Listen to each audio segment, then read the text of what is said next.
Oke, saya langsung aja nih Prof. Waktu kita sangat pendek. Ya. Apakah betul, apa memang virus corona itu bermutasi atau berubah-ubah? Virus corona itu memang seperti virus yang lain juga punya sifat berubah. Setiap kali dia memperbanyak diri, replikasi, dia pasti bermutasi. Tidak sama dengan yang sebelumnya? Tidak sama. Ada juga beberapa yang sama. Karena mutasi itu terjadi secara acak, kemudian terjadi proses seleksi. Jadi tujuannya adalah untuk beradaptasi dengan lingkungan yang baru.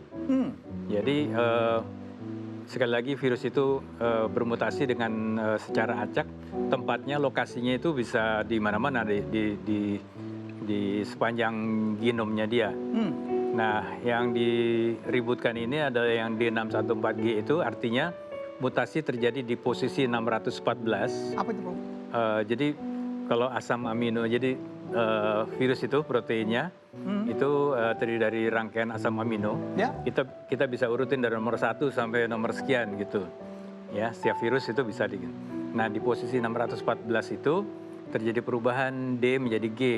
D itu sebenarnya simbol dari asam aspartat. Diganti dengan glisin. Ya, itu juga asam amino. Nah, itu sudah diamati sejak Januari lalu. Sudah ada di Jerman dan Cina. Ya, tapi semakin kesini semakin banyak. Sekarang ini dari 100.000 lebih virus yang sudah diidentifikasi. 100.000 lebih? Ya, 100.000 itu 80%, hampir 80% mengandung mutasi tadi.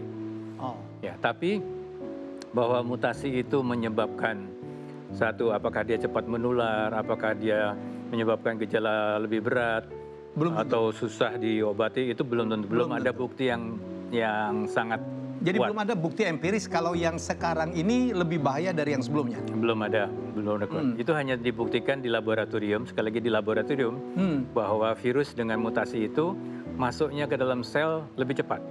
Lebih cepat? Lebih cepat, ya. Tapi bahwa kemudian dia lebih cepat menular, belum tentu. Lebih berat pasiennya juga belum tentu.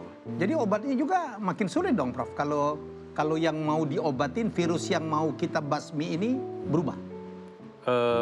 Dalam hal ini terkait dengan mutasi tadi, tidak mengubah kepekaan si virus terhadap obat. Ya, jadi masih bisa. Hanya saja kita mesti memahami dengan atau tanpa mutasi itu perlakuan kita harus sama.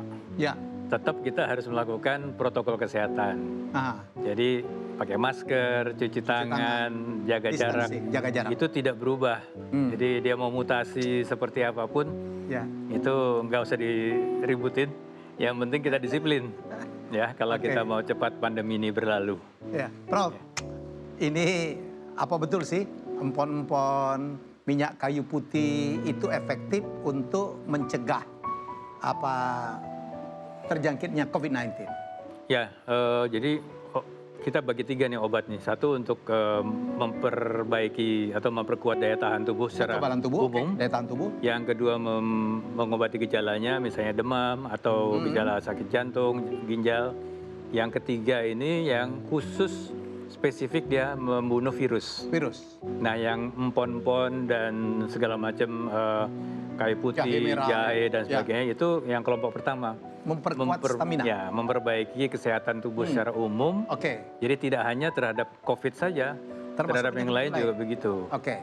Jadi itu dianjurkan karena itu kan pertahanan pertama. Termasuk minyak kayu putih tadi. Ya, itu bisa merangsang respon imun. Gitu ya. Jadi secara tidak spesifik. Kalau yang nomor 2 tadi, Prof? Yang nomor 2 tadi termasuk misalnya kalau demam kan pasti kita minum obat demam kan, tapi itu kan tidak hanya demam, itu tidak hanya karena virus. Gangguan jantung, ginjal dan sebagainya juga gitu. Itu perlu diobati. Tapi itu bukan obat virusnya. Nah, yang ketiga ini yang antivirus. Yang sedang kita cari ya, Prof. Closing statement, Prof. Apa himbauan untuk masyarakat supaya kita segera bisa mengatasi atau memperkecil angka-angka convicted COVID-19? Ya, kita harus meyakinkan kepada masyarakat bahwa satu memang COVID ini ada, virus ini ada, dan ini hanya bisa dicegah, diakhiri pandeminya kalau kita bisa memutuskan rantai penularannya. Dengan caranya gimana? 3 tadi, 3M. pakai masker, cuci tangan, dan jaga jarak. Di sisi lain, kita tetap harus menjalankan 3T tadi. Ya. Testing, tracing, dan treatment. Nah, 3M dan 3T ini harus tetap dijalankan. Nah, ini 80% keberhasilan upaya kita ini ada di masyarakat. Tidak hanya masyarakat bawah aja loh. Ya. Masyarakat semua menengah ke atas juga harus ikut. Baik, terima kasih Prof. Banyak sebenarnya yang saya tanyakan, tetapi kita udah kehabisan waktu. Inilah akhir dari acara After Hours with Hemi Yahya dengan topik yang saya berharap ini banyak sekali memberikan penjelasan pada kita. Jadi mari kita kompak, tidak perlu berbantah-bantah bahwa musuh kita real ini COVID-19 dan mengatasi adalah 3M dan 3T. Dan di akhir cara, ternyata Prof. Amin ini dulu anak band. Kita tetap mulia untuk menyanyikan lagu apa Pak? What a Wonderful World. What a Wonderful World. Satu lagu dari Louis Armstrong. Silakan Pak mic-nya. Oke, saya juga memasang face shield. Oke, kasih. Mainkan. Ya. I see days so blue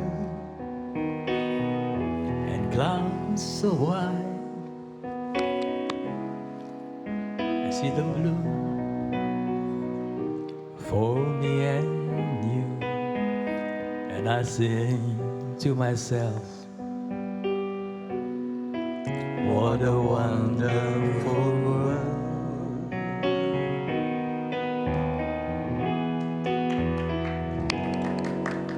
I see skies all blue